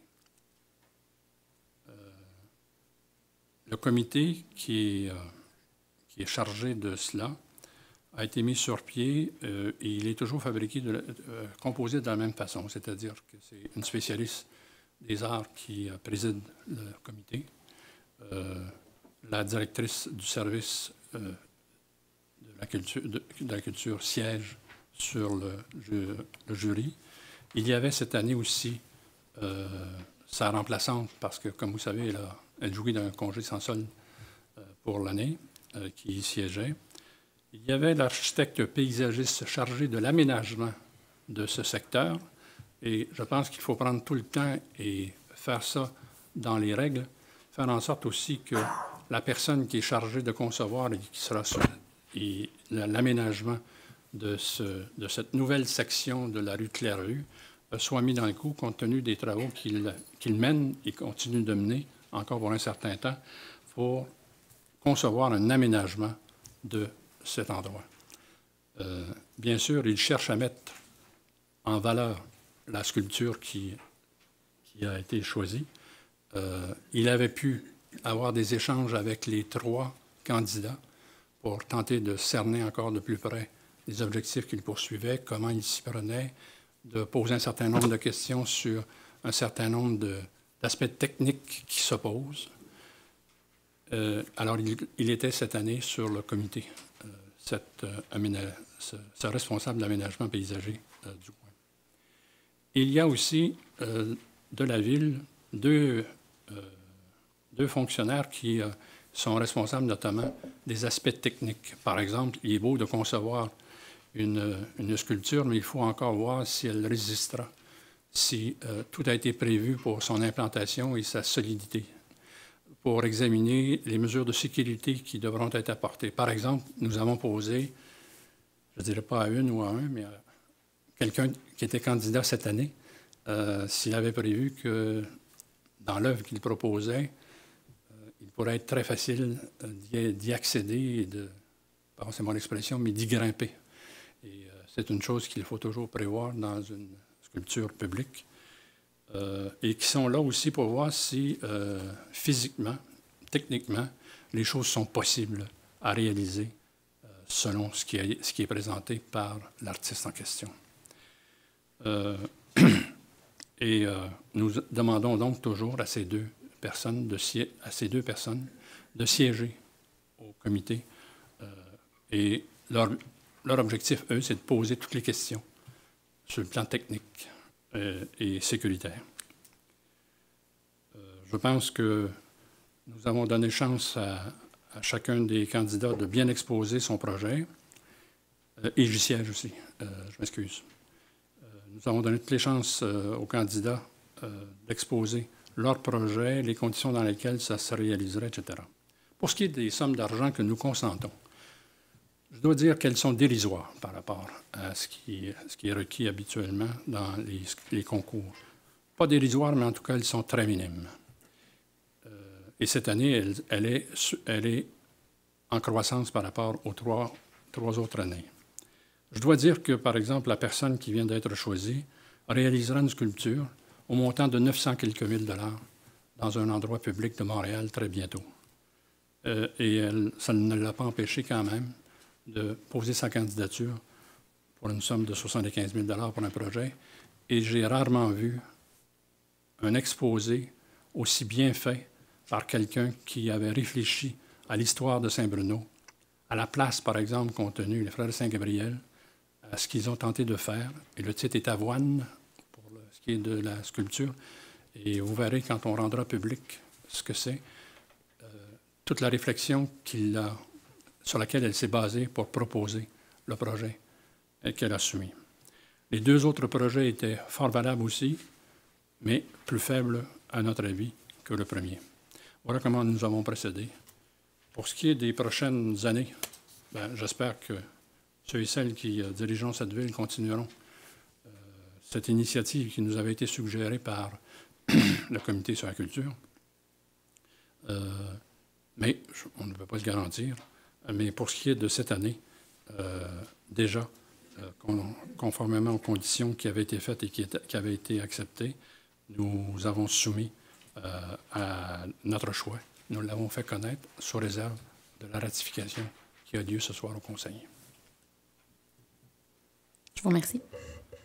Et vous serez libre toutefois si vous pensez que la procédure n'est pas la bonne et que vous souhaitez que même pour cette année, on refasse le concours sur cette base que vous proposez, vous pouvez maintenir votre proposition. Et je ne pense pas qu'elle est appuyée. Si ma proposition n'est pas appuyée, j'approuve quand même l'œuvre actuelle, mais je pense qu'il y a lieu quand même de livrer la procédure, ou en fait, plutôt ouvrir la procédure au choix populaire. J'ai confiance aux opinions des citoyennes de Saint-Bruno. Alors, mais n'empêche que je comprends la démarche actuelle et j'approuve quand même l'œuvre, mais je pense qu'il y a lieu de réfléchir à une approche différente. D'accord. Je vous remercie. Je vous remercie. Alors, nous passons au vote. Est-ce que c'est adopté? Adopté. Reconnaissance de la Fondation du Mont-Bruno du Mont-Saint-Bruno, comme organisme autonome. Il est proposé de reconnaître la Fondation du Mont-Saint-Bruno comme organisme autonome, lequel a pour mandat de promouvoir et sauvegarder les écosystèmes du Mont-Saint-Bruno, ainsi que son caractère culturel, à savoir historique et patrimonial, le tout conformément à la politique de reconnaissance et de soutien aux organismes. Qui propose? Madame Hudon, appuyé par M. Audard. Est-ce que c'est adopté? Adopté. Aide financière et soutien technique au club de patinage artistique pour son spectacle annuel. Il est proposé d'accorder un soutien technique ainsi qu'une aide financière de 700 $ au club de patinage artistique de Saint-Bruno pour l'organisation de sa revue annuelle présentée les 13 et 14 avril 2013 à l'Aréna Michael Bilodeau. Qui Qui propose? M. Lamarre propose, appuyé par Mme Hudon. Est-ce que c'est adopté? Adopté. L'Ordre du mérite de Saint-Bruno de Montarville. Il est proposé d'approuver les recommandations du comité de sélection de l'Ordre du mérite de Saint-Bruno de Montarville et d'attribuer les insignes et les certificats aux lauréats qui seront dévoilés lors de la soirée reconnaissance des bénévoles devant se tenir au Centre Marcel Dulude le 16 avril 2013. Qui propose? Excusez-moi. Mme Juas propose, appuyé par M. Lamarre. Est-ce que c'est adopté, Madame? Concernant l'approbation des candidatures qui sont soumises dans l'ordre du jour, la raison pour laquelle je veux intervenir, c'est qu'on nous soumet 6 noms d'individus ou de regroupements montarvillois qui se sont démarqués au cours de l'année et qui se distinguent d'une façon ou d'une autre. Par contre, on nous explique pas la raison pour laquelle ils se démarquent. Donc, on nous demande de faire acte de foi et de dire et donner finalement le bénéfice du doute au comité de sélection. Le comité de sélection, qui soit dit en passant, on ne connaît pas le processus de sélection, on n'a pas reçu non plus une grille d'évaluation des candidats, ni même une courte présentation de leur réalisation qui nous ferait d'ailleurs, nous permettrait de fonder finalement la décision d'appuyer ces candidatures-là. Alors, je ne comprends pas la pertinence de devoir se prononcer sur les noms qui nous sont présentés. Si on fait acte de foi, alors à ce moment-là, on peut leur déléguer la responsabilité sans avoir à voter des noms pour lesquels on n'a aucune connaissance des réalisations du passé et des réalisations. Comme vous le savez, nous avons mis sur pied, à la suite du comité des affaires... des affaires civiques que nous avons abolies, que nous avons remplacées par un tel comité de l'Ordre du mérite. Et c'est son unique tâche. Et nous avons toujours cru, même sous l'emprise du précédent comité, qui était plus général et qui touchait à d'autres mandats, nous avons toujours cru qu'il nous fallait laisser ce comité opérer le plus librement possible. Et c'est pourquoi, moi, personnellement, et tous mes collègues, nous ne nous sommes jamais mêlés du processus qui a cours, tant à l'époque, jadis, que cette année et les années antérieures, alors que nous avons remplacé, comme vous le savez, par résolution, le comité qui existait par celui-ci, et que nous avons confié la tâche à ces gens de déterminer qui devait être reconnu à Saint-Bruno de Montarville. Je pense qu'il est préférable qu'il en soit ainsi. Ça évite toute intervention politique au niveau des candidats qui sont présentés. Ça permet de laisser un comité tout à fait libre de délibérer et de choisir. C'est toujours quelque chose de difficile à faire que de reconnaître les mérites de certains citoyens. Je pense qu'il doit continuer à en être ainsi. Je pense que c'est préférable qu'il en soit ainsi personnellement. On peut diverger d'opinion, mais je pense que effectivement, la procédure qui est là, elle est la bonne et elle doit demeurer celle-là. Mais vous pouvez ne pas partager. En fait, on pense la même chose. Je suis d'accord de déléguer la tâche de sélection et je ne suggère en aucun cas que le Conseil doive évaluer la pertinence des candidatures qui sont soumises, qui ont été choisies. Mais justement, si elles ont été choisies par le comité, à ce moment-là, je ne vois pas la pertinence qu'on vienne en arrière approuver ces candidatures-là. De toute façon, on n'en connaît rien. On n'a aucun descriptif des réalisations. On nous donne des noms des gens que je ne connais pas. Alors, je trouve que notre rapport au sein du Conseil est nul à cet effet-là. Si on délègue, je sais qu'en mars dernier, en fait, on déléguait la tâche au comité qui était justement composé.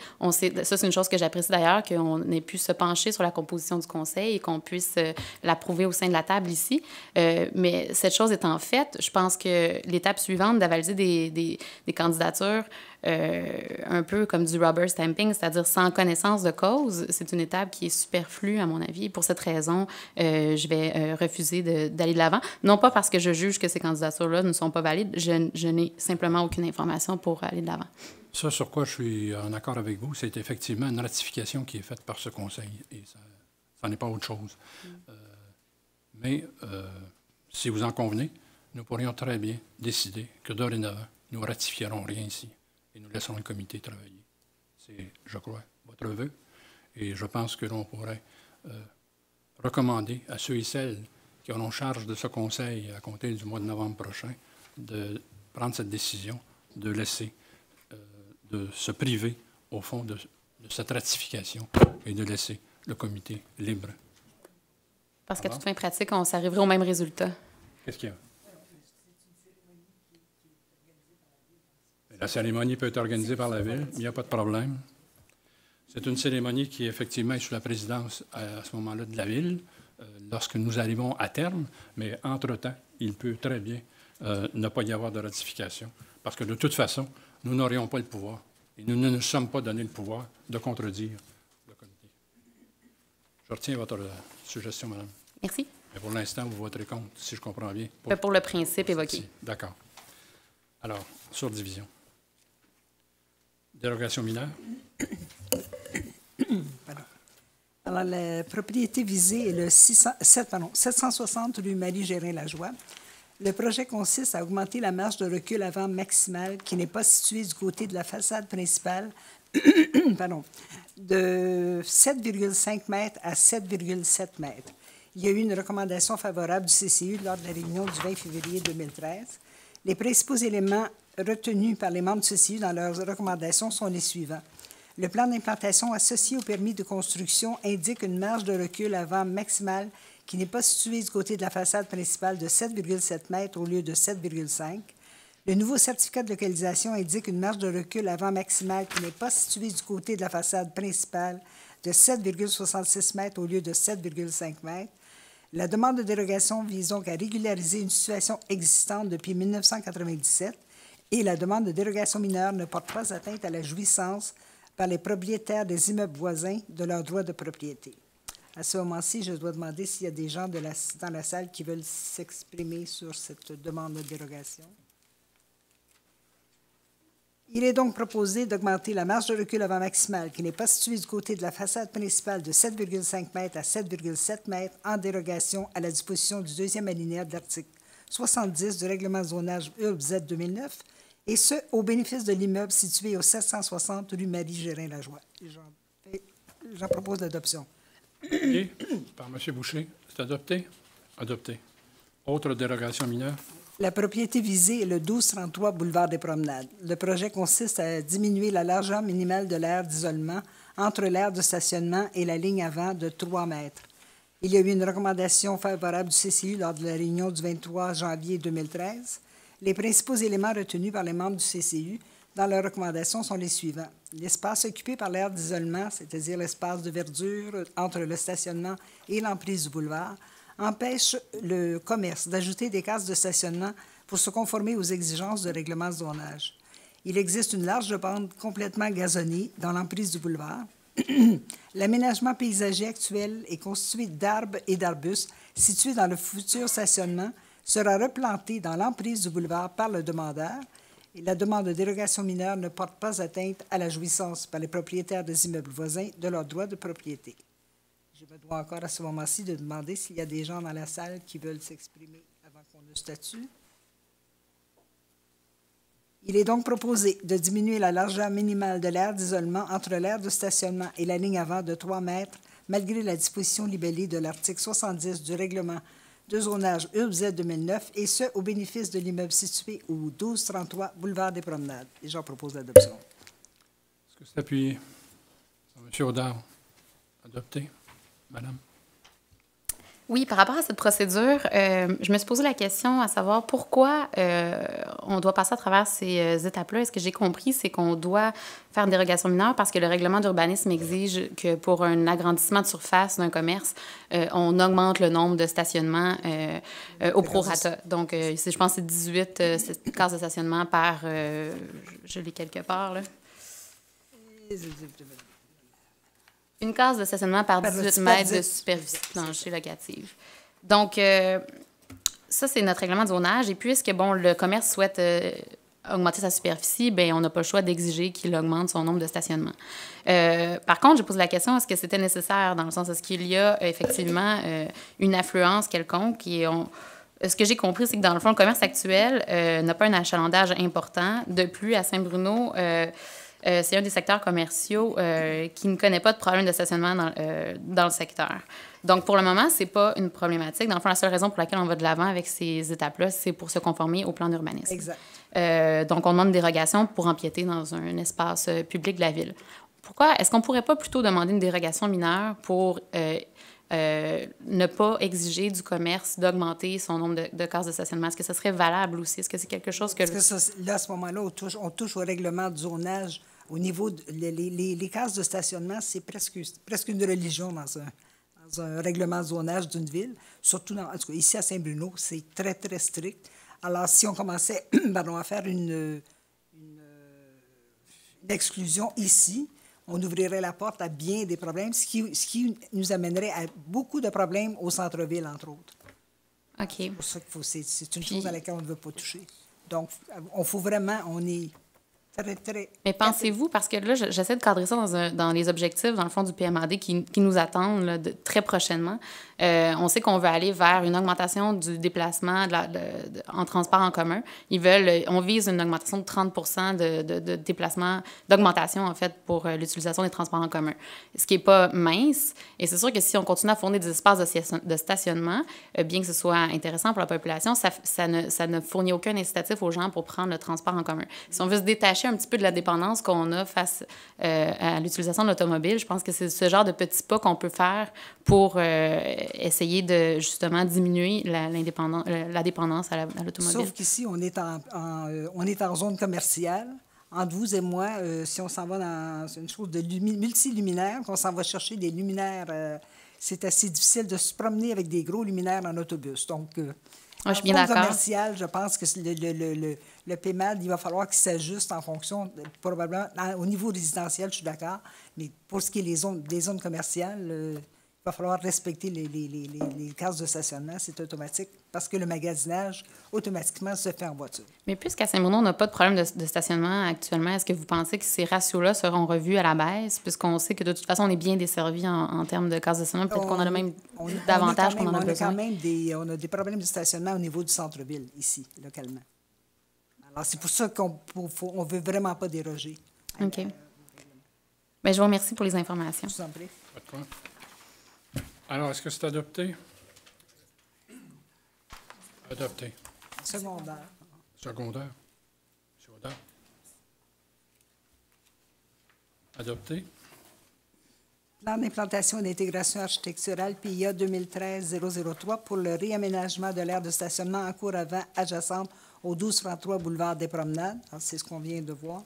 Il est donc proposé d'approuver la demande de PIA déposée par M. Vincent Poupard, architecte, pour et au nom de Cadillac Fairview Urban Incorporé pour le réaménagement de l'aire de stationnement en cours avant adjacente au 1233 boulevard des Promenades, et ce, aux conditions énumérées à la résolution 1301-23.6 du Comité consultatif d'urbanisme adopté lors de sa réunion tenue le 23 janvier 2013. J'en propose l'adoption.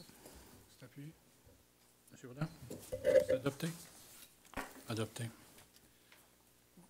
Vente d'une partie du lot 5088005, rue René Descartes, Climex Technologies Incorporée. Alors, à remarquer que ce terrain-là fait partie de l'écoparc dont on parlait tantôt. C'est dommage qu'il soit parti.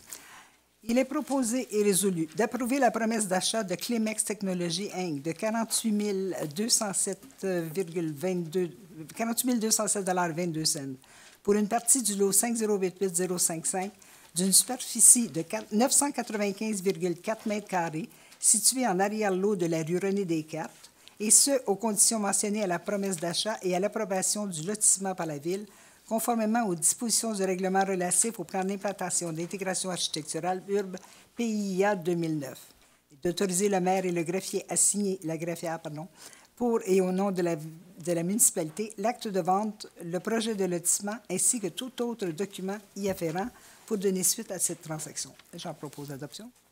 J'en proposé. Appuyé par Mme Hudon. Est-ce que c'est adopté? Alors, demain matin, en parlant à M. Mercier, je lui dirai d'ajouter à la liste cette entreprise. Et lui faire remarquer que le prix de vente a triplé comparativement au dernier, n'est-ce pas? Merci. Adjudication pour des travaux de pavage, recouvrement et rapiessage mécanique. Il est proposé d'adjuger un contrat pour le pavage, le recouvrement et le rapiessage mécanique 2013 au plus bas soumissionnaire conforme, à savoir les entrepreneurs Bucaro, selon les taux unitaires prévus à la soumission pour un montant approximatif de 127 950 $, excluant toutes les taxes applicables, le tout tel qu'il apparaît de l'appel d'offres APP SP 1301. Qui propose? M. Audard propose. Est-ce que c'est appuyé? Est-ce que c'est appuyé par Mme Josse? Est-ce que c'est adopté? Adopté. Nomination d'un nouveau membre au comité d'embellissement. Il est proposé de nommer Mme Olivette Lavoie à titre de membre au sein du comité d'embellissement, et ça pour un mandat de 24 mois, pouvant être renouvelé. Qui propose? Mme Josse. Appuyé par M. Boucher. Est-ce que c'est adopté? Adopté. Servitude en faveur de la Ville de Saint-Bruno de Montarville. Il est proposé d'approuver une servitude en faveur de la Ville de Saint-Bruno de Montarville sur une partie du lot dont le numéro est mentionné à l'intersection du boulevard Clairvue-Ouest et de la rue Buis. D'autoriser le maire et la greffière à signer pour et au nom de la municipalité l'acte de servitude ainsi que tout autre document y afférent pour donner suite à cette transaction. Proposé par M. Audard, appuyé par Mme Juos. Adopté. Merci. Adoption d'un règlement modifiant un règlement. Il est proposé d'adopter le règlement 2013-4 modifiant le règlement E11A concernant l'utilisation de l'eau potable afin d'ajouter des dispositions relatives aux appareils de plomberie à faible débit et un délai pour rendre certaines installations conformes telles que présentées après dispense de lecture. Qui propose? Mme Hudon, appuyée par Mme Josse. C'est adopté? Adopté. Adoption du règlement 2013-7 concernant le programme d'entretien routier. Il est proposé d'adopter le règlement 2013-7 établissant le programme d'entretien routier 2013 et autorisant un emprunt pour en défrayer le coût tel que présenté après dispense de lecture. Qui propose? M. Audard. Appuyé par M. Lamar. Est-ce que c'est adopté? Adopté. Adoption d'un règlement pour l'utilisation des pesticides et des matières fertilisantes. Il est proposé d'adopter le règlement 2013-8 modifiant le règlement 2007-13 sur l'utilisation des pesticides et des matières fertilisantes, notamment en ce qui a trait aux normes d'affichage à la suite de l'application des pesticides ou de matières fertilisantes telles que présentées avec dispense de lecture. Mme Hudon propose, appuyée par Mme Josse. Est-ce que c'est adopté? Adopté. Qui donne avis de motion d'un règlement décrétant des travaux de construction des infrastructures dans la rue A transversale à la rue René Descartes? Pour l'instant, la rue s'appelle A, mais elle aura un nom. Elle en a un déjà, d'ailleurs, je pense, si je ne me trompe. À la rue René Descartes et autorisant un emprunt pour en défrayer le coût. M. Audard donne avis. Qui donne avis de motion d'un règlement décrétant des travaux de prolongement à la voirie et du réseau d'éclairage jusqu'à l'extrémité de la rue René Descartes et autorisant un emprunt pour en défrayer le coût? M. Audard donne avis. Adoption d'un règlement décrétant des travaux d'amélioration des postes de surpression du réseau d'aqueduc. Il est proposé d'adopter le règlement 2013-1 décrétant des travaux d'amélioration des postes de surpression du réseau d'aqueduc et autorisant un emprunt pour en défrayer le coût tel que présenté avec dispense de lecture. M. Audard, appuyé par Mme Hudon. Adopté? Adopté. Les travaux de reconstruction de la rue Beaumont-Est entre les rues Montarville et Pont-Gravé et autorisant un emprunt pour en défrayer les coûts. Il est proposé d'adopter le règlement 2013-3 décrétant des travaux de reconstruction de la rue Beaumont-Est entre les rues Montarville et Pont-Gravé et autorisant un emprunt pour en défrayer le coût tel que présenté avec dispense de lecture. M. Audard propose, appuyé par M. Lamar.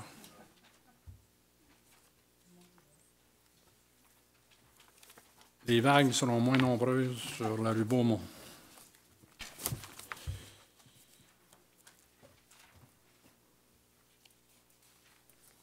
Nous en sommes au sujet d'agglomération. Je n'ai pas quoi que ce soit sur lequel je voudrais attirer l'attention par rapport à la dernière réunion.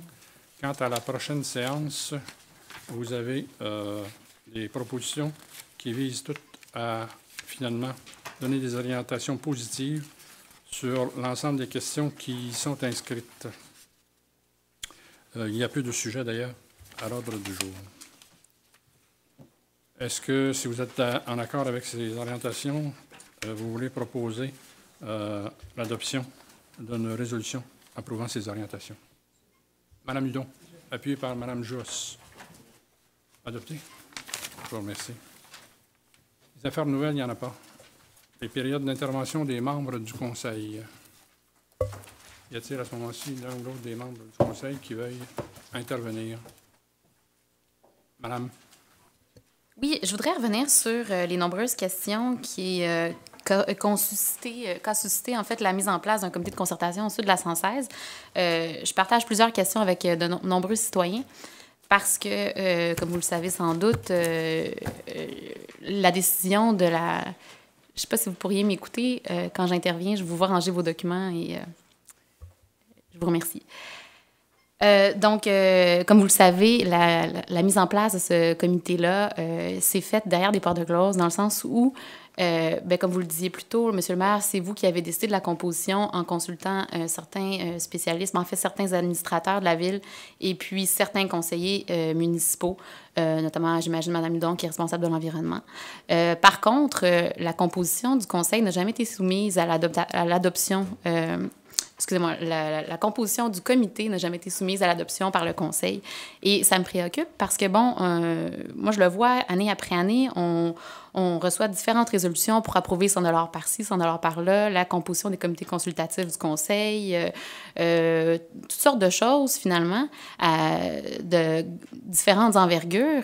Mais là, on parle d'une table de concertation stratégique puisque ça va finalement mettre la table sur le type de projet qu'on va accepter et qu'on va autoriser par la suite au sein du conseil. Donc, c'est un comité, finalement, d'orientation, en quelque sorte, pour le conseil lui-même. Moi, j'avais posé la question à savoir, d'abord, est-ce que cette composition-là est arrêtée? On m'a dit que oui.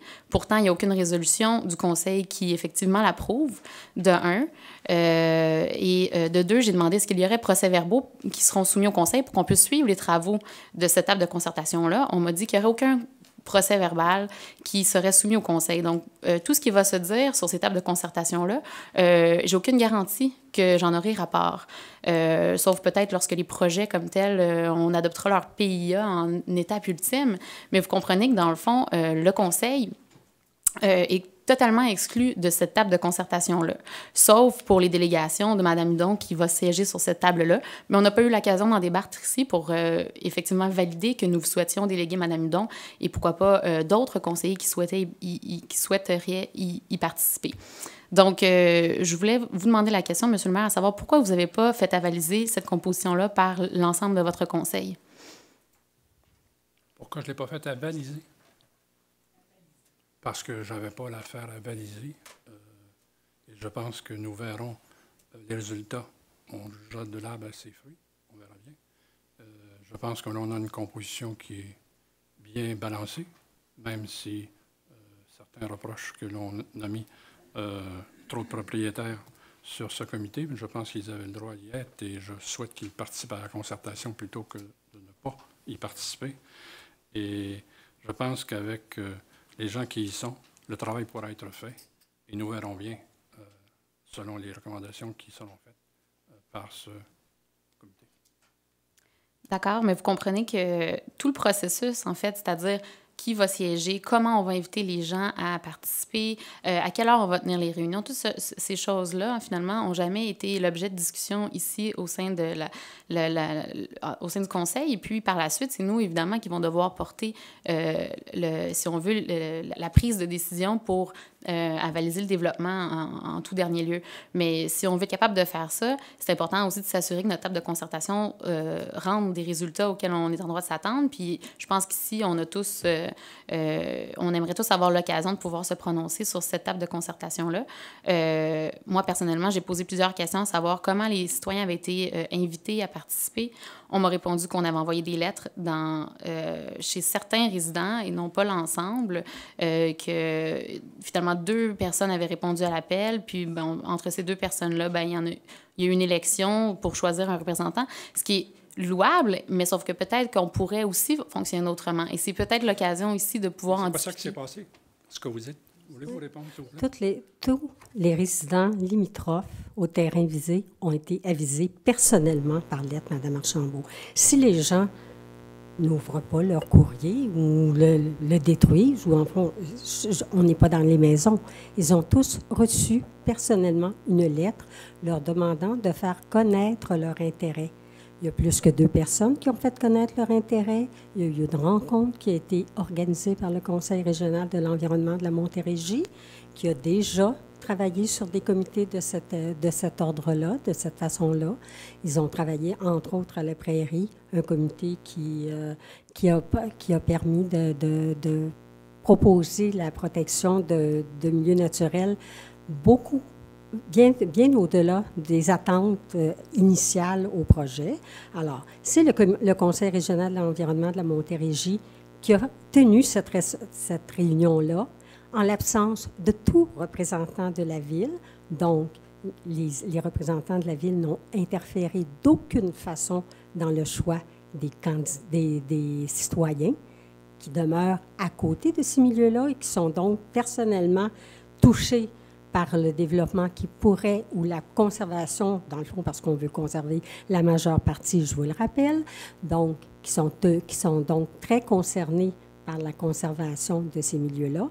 Et eux-mêmes, les citoyens, ont élu leurs représentants. Alors là, je pense que quand on parle d'ingérence, de non-représentativité, je m'excuse, là, mais quand les citoyens eux-mêmes choisissent leurs représentants par vote secret, je ne sais pas de quel droit on peut remettre en cause leur choix. Mais Mme Hudon, est-ce que vous pouvez me dire, est-ce que vous pourriez me répondre à savoir il y avait combien de participants à cette rencontre-là? Il y avait les participants qui ont répondu, qui étaient intéressés, Mme Archambault. Alors, combien? Moi, je ne me suis pas mêlée du choix des candidats. Ce sont les gens qui ont répondu. Ceux qui se sont manifestés, c'est ceux qui étaient intéressés. Si les autres ne se sont pas manifestés, Mme Archambault, je n'y peux rien. Madame, je pense que c'est tout le contraire. On dit qu'ils étaient 2 à cette rencontre-là, une rencontre qui était tenue le jour. Ils n'étaient pas 2. Je regrette parce qu'il y a eu deux citoyens qui ont été élus par vote secret. Ils ne se sont pas élus eux-mêmes. Il y avait plus que 2 personnes. Ce serait intéressant de savoir justement c'est quoi l'ampleur des efforts qui a été fait. Et puis justement, la réponse, est-ce qu'elle était bonne? C'est de notre responsabilité, nous, qui va finalement... Quand on envoie une invitation personnelle à chaque personne... En fait, c'est pas ça, c'est que moi, j'ai demandé d'avoir... qu'on aille les chercher par la main? Écoutez, c'est que ce que je trouve pas normal, c'est qu'on ne puisse pas mettre la main sur... on ne peut pas comprendre le processus qui a été suivi. C'est-à-dire, là, la lettre qui a été envoyée, j'ai réussi à mettre la main dessus une fois que, de toute façon, le comité était déjà sélectionné, alors que je ne savais même pas qu'on allait faire des invitations auprès de ces citoyens-là. Et pourquoi ceux-là et pourquoi pas plus? Pourquoi pas l'ensemble du Sud 116? Pourquoi pas toute la population? Pourquoi pas l'ensemble des acteurs du milieu? Parce qu'on a pensé que les gens qui demeuraient à la limite des terrains étaient les premiers concernés. Il y a aussi une représentante du CCE qui siège sur le comité et qui est là aussi pour représenter l'ensemble des citoyens. Et je peux vous dire que la personne qui représente le CCE, c'est quelqu'un qui est très concerné par l'environnement.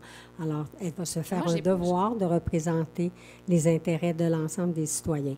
Et pour la composition du comité, bien, je vous redis ce que M. Benjamin a dit. Je pense que les propriétaires qui sont aussi concernés par les terrains ont intérêt à trouver un processus de concertation s'ils veulent avoir une acceptabilité sociale pour des projets futurs. Je vais terminer là-dessus. Une table de concertation, c'est une initiative municipale. C'est quelque chose qu'on met en place. Vous le dites vous-même, Monsieur le maire a décidé de la composition du conseil. C'est quelque chose que l'on porte.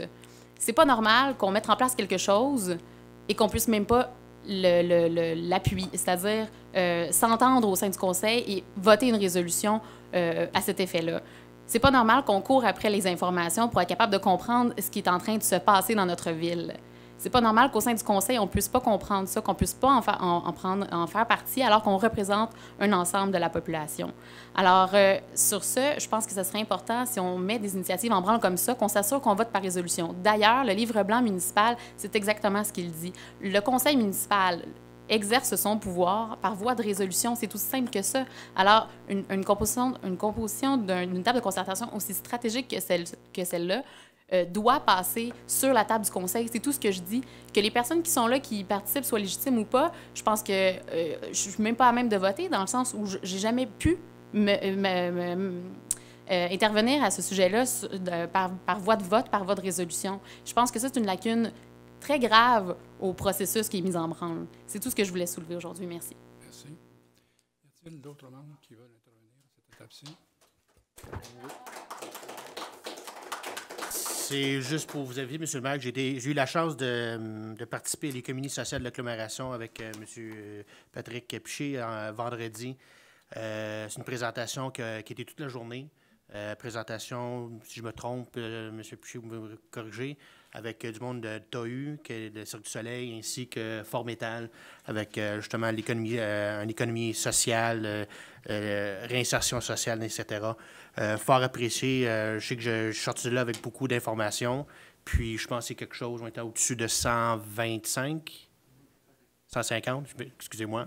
Puis ça a été très bien au Sandman à Longueuil. Fait que juste souligner votre présence puis vous féliciter sur votre travail. J'ajouterai sur ce point, M.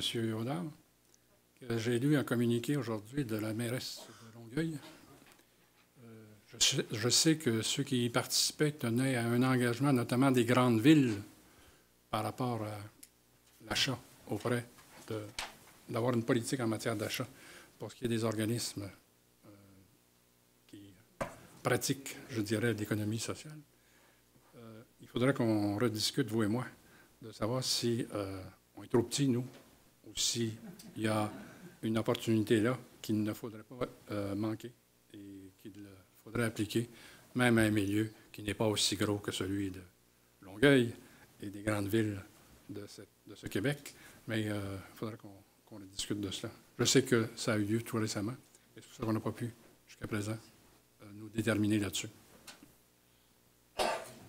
Lamar? Bon, je vais juste souligner, le 24 février dernier, on a eu une belle petite fête au centre-ville de Saint-Bruno, organisée par certains commerçants du centre-ville, sous la gouverne de Mme de Boileau. J'ai été présent, et vous aussi d'ailleurs. C'était excellent, en tout cas, de voir un peu plus de vie sur la rue Montarville et la participation des commerçants. C'était vraiment plaisant. Donc, une belle initiative. Encore là, je sais que les gens souhaitent élargir un peu ce type de rencontre et qu'il y aura peut-être l'opportunité d'organiser même des compétitions régionales, pour le moins. On verra bien. Mais il est un peu trop tôt. Et avec les principaux intéressés, on verra s'il y a un intérêt ou pas. Est-ce qu'il y a d'autres interventions? Est-ce que quelqu'un veut proposer la levée de cette assemblée? M. Boucher, appuyé par M. Audard. Merci et bonne fin de soirée à tout le monde.